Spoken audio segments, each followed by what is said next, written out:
इसी बीच सांप कांड पर एल्विश यादव के पिता राम अवतार यादव का बयान भी सामने आया। उन्होंने अपने बेटे एल्विश यादव को बेकसूर कहा और कहा कि सत्य की जीत होगी। और एल्विश यादव के पिता राम अवतार यादव ने यह भी कहा कि उनके बेटे को फंसाया जा रहा है। उन्होंने दावा किया कि एल्विश यादव को फैंस का प्यार मिलता रहेगा और आखिरकार सत्य ही जीतेगा।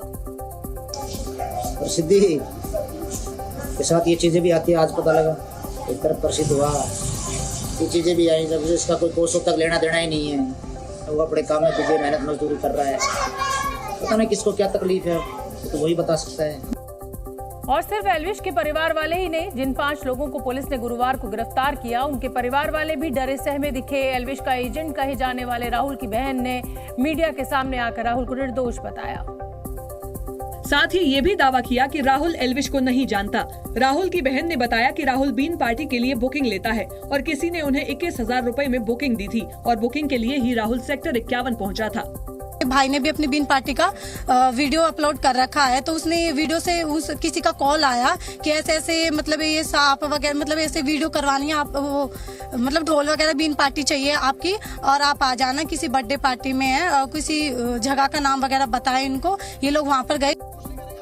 इस मामले में जिन 5 लोगों की गिरफ्तारी की गई है उनके नाम राहुल, टीटूनाथ, जयकरण, नारायण और रविनाथ हैं। ये सभी लोग सपेरा परिवार से आते हैं, इसलिए इन पर सांपों की तस्करी की सुई घूम रही है। हालांकि परिवार का दावा है कि ये लोग ढोल और बीन बजाने का काम करते हैं और शादी बारात में बुकिंग लेते हैं। वहीं एफआईआर दर्ज होने के बाद से ही एल्विश यादव फरार है। हालांकि इस मामले पर अब सियासत भी गर्मा गई है। दिल्ली महिला आयोग की अध्यक्ष स्वाति मालीवाल ने एल्विश यादव के बहाने हरियाणा के मुख्यमंत्री मनोहर लाल खट्टर पर निशाना साधा और आरोप लगाया कि मुख्यमंत्री मनोहर लाल एक ऐसे शख्स को प्रमोट करते हैं जो महिलाओं को गालियां देता है।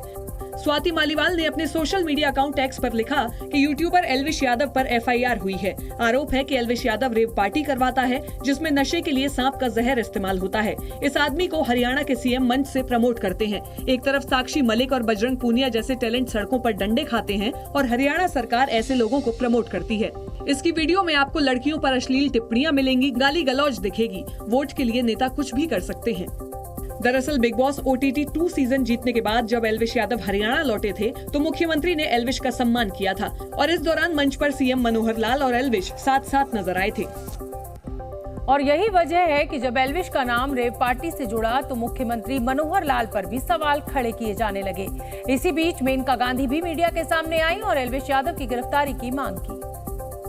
क्योंकि जानवरों के लिए काम करने वाली मेनका गांधी की संस्था पीपल फॉर एनिमल्स ने ही पुलिस को रेव पार्टी की सूचना दी, जिसमें बताया गया कि पार्टी में प्रतिबंधित सांप भी लाए जाने वाले हैं। इसलिए जब मेनका गांधी मीडिया के सामने आई तो उनका रुख बेहद सख्त दिखा। उसकी गिरफ्तारी एकदम होनी चाहिए। हरियाणा के मुख्यमंत्री की तरफ से एल्विश यादव को सम्मान दिए जाने के सवाल पर मेनका ने बड़ा ही नपातुला जवाब दिया। उन्होंने कहा कि कभी कभी असलियत बाद में पता चलती है और सीएम को भी उनकी असलियत नहीं पता थी। मध्य प्रदेश विधानसभा चुनाव से पहले कांग्रेस ने लगाई वादों की झड़ी। मध्य प्रदेश चुनाव से ठीक पहले प्रदेश कांग्रेस अध्यक्ष कमलनाथ ने पुलिस कर्मचारियों से साप्ताहिक अवकाश सहित कई वादे किए। उन्होंने कहा कि खुशहाल कर्मचारियों से ही एमपी खुशहाल बनेगा। इंदौर की राव विधानसभा सीट से कांग्रेस उम्मीदवार जीतू पटवारी के भाई नाना पटवारी को पुलिस ने गिरफ्तार कर लिया है। नाना पटवारी पर साल 2017 में किसान आंदोलन के दौरान एक व्यक्ति पर जानलेवा हमला करने का आरोप है। राजस्थान विधानसभा चुनाव के लिए आरएलपी ने प्रत्याशियों की चौथी लिस्ट जारी की। इस लिस्ट में पार्टी ने कपासन से आनंद राम खटीक, आसीत से धनराज गुर्जर, खाजूवाला से जयप्रकाश बांगड़वा, लूणक रनसर से शिवदान मेघवाल, बीकानेर पूर्व से मनोज बिश्नोई और बीकानेर पश्चिम से मजीद खोखर को टिकट दिया है। बीजेपी ने भी राजस्थान चुनाव के लिए 2 उम्मीदवारों के नाम की चौथी लिस्ट जारी की। टोडा भीम से रामनिवास मीणा को चुनावी मैदान में उतारा गया है तो वहीं स्वरूप सिंह खारा को शिव विधानसभा सीट से टिकट दिया गया। दिल्ली में बीते 2 हफ्तों से किसी ने नीला आसमान नहीं देखा और अब तो हाल ये है कि यहाँ सांस तक लेना मुश्किल होता जा रहा है। हवा में घुलते जहर की वजह से लोग बीमार पड़ने लगे हैं। क्योंकि दिल्ली की हवा अब लोगों का दम घोंटने लगी है। देश की राजधानी दिल्ली का कोई भी कोना हो, वहाँ इस वक्त ना तो नीला आसमान दिखेगा और ना ही शुद्ध हवा मिलेगी। हवा में जहरीले कण इतने ज्यादा बढ़ गए हैं कि दिल्ली एनसीआर का AQI 400 के पार पहुंच गया। आज सुबह दिल्ली का औसत AQI 464 दर्ज किया गया और ये लगातार बढ़ रहा है। सोमवार को दिल्ली का AQI 347 था। मंगलवार को ये आंकड़ा 359 पहुंच गया। बुधवार को दिल्ली का औसत AQI 364 हुआ और अब ये 400 के पार पहुंच गया है। वहीं नोएडा में आज AQI का स्तर 483 तक पहुंच गया। हवा की गुणवत्ता का स्तर 0 से 50 तक अच्छा माना जाता है, यानी शुद्ध हवा। अब इससे अंदाजा लगाया जा सकता है कि दिल्ली एनसीआर के लोग कितनी जहरीली हवा में सांस ले रहे हैं। मौसम विभाग के मुताबिक दिल्ली एनसीआर में आने वाले 2 हफ्तों तक प्रदूषण का स्तर ऐसा ही रहने वाला है। ऐसे में स्मॉग को कम करने के लिए तमाम कोशिशें भी की जा रही हैं। हालांकि वो सब अब तक नाकाफी साबित हुई हैं। दिल्ली की हर सड़क और हर कोना ऐसा है जैसे आग के बाद वहां धुएं का गुबार फैल गया हो। घर से बाहर निकलने वाले दोहरे मोर्चे पर लड़ रहे हैं। न ठीक से सांस ली जा रही है और न ही साफ दिखाई दे रहा है। आप देख सकते हैं किस तरीके से धुंध जो है वो इतना ज्यादा छाया हुआ है कि पूरा शहर गैस चैम्बर में तब्दील हुआ नजर आ रहा है। आने जाने वाली जितनी भी गाड़ियां हैं वो इस वक्त भी 7 बज चुके हैं सुबह के, और आप देख सकते हैं अपने हेडलाइट्स और टेल लाइट्स ऑन करके ही जाती हुई नजर आ रही हैं। प्रदूषण की एक वजह ये भी है कि दिल्ली और आसपास के इलाके में हवा नहीं चल रही और जब तक बारिश या तेज हवा नहीं बहती तब तक वायु की गुणवत्ता में कोई बदलाव होने के आसार नहीं दिख रहे हैं। दिल्ली का आनंद विहार, जो दिल्ली यूपी बॉर्डर का इलाका है, स्मोक की गिरफ्त में दिखाई दिया। उत्तर प्रदेश से रोजाना बसें और गाड़ियां आनंद विहार के रास्ते ही दिल्ली में प्रवेश लेती हैं। और आनंद विहार इलाका प्रदूषण के लिहाज से हॉटस्पॉट में आता है। लिहाजा दिल्ली प्रशासन यहाँ प्रदूषण और स्मॉग को कम करने के लिए एंटी स्मॉग गन का इस्तेमाल कर रहा है। सड़कों के किनारे धूल बिठाने के लिए पानी का छिड़काव किया जा रहा है। मकसद एक ही है और वो ये कि चाहे थोड़ा ही फर्क आए लेकिन किसी तरह ये धुंध छटे। आनंद विहार को हॉट स्पॉट इलाका माना जाता है और आनंद विहार में ठीक इसी तर्ज पर पूरे जगह पर लगभग एंटी स्मॉग के जरिए जो पानी का छिड़काव किया जा रहा है ताकि प्रदूषण के स्तर को कम किया जा सके। एंटी स्मोक गाड़ियों पर सरकार का एक नारा भी लिखा था, युद्ध प्रदूषण के विरुद्ध। लेकिन इतनी कोशिशों के बाद भी हर साल दिल्ली की हवा में सांसों से जंग जारी है।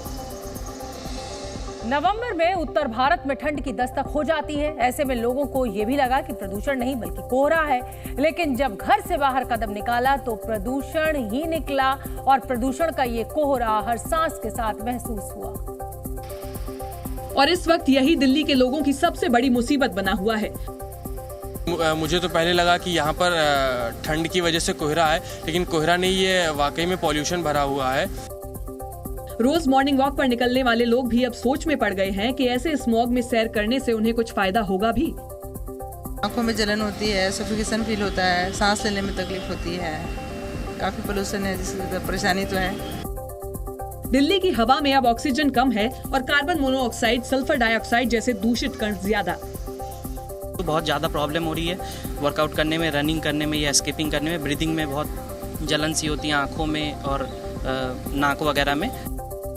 लोग सरकार को जिम्मेदार ठहरा रहे हैं और सरकार का कहना है कि प्रदूषण सिर्फ सरकार के दम पर कम नहीं हो सकता। दिल्ली एनसीआर का AQI बढ़ने के साथ ही अस्पतालों में मरीजों की संख्या भी बढ़ गई है। जहरीली हवा हर उम्र के व्यक्ति को परेशान कर रही है। ऐसे में डॉक्टर सलाह दे रहे हैं कि लोग सुबह और शाम के समय प्रदूषण ज्यादा होता है, इसलिए सुबह और शाम के वक्त बाहर निकलने से परहेज करें। धूप निकलने या हवा चलने पर धूल के कण कम होने लगते हैं, उस वक्त एक्सरसाइज की जा सकती है। प्रदूषण के चलते दिल्ली एनसीआर की हवा इतनी जहरीली हो गई है कि लोगों को खिड़की दरवाजे बंद रखने की सलाह दी जा रही है, क्योंकि प्रदूषित हवा में PM 2.5 का स्तर बेहद ज्यादा है। PM 2.5 के कण इतने महीन होते हैं कि सांस के साथ फेफड़ों से लेकर खून और दिमाग तक पहुंच जाते हैं। सांस के साथ शरीर में पहुंचे टॉक्सिन्स यानी कि जहरीले कणों को बाहर निकालने के लिए गुनगुना पानी पीते रहें।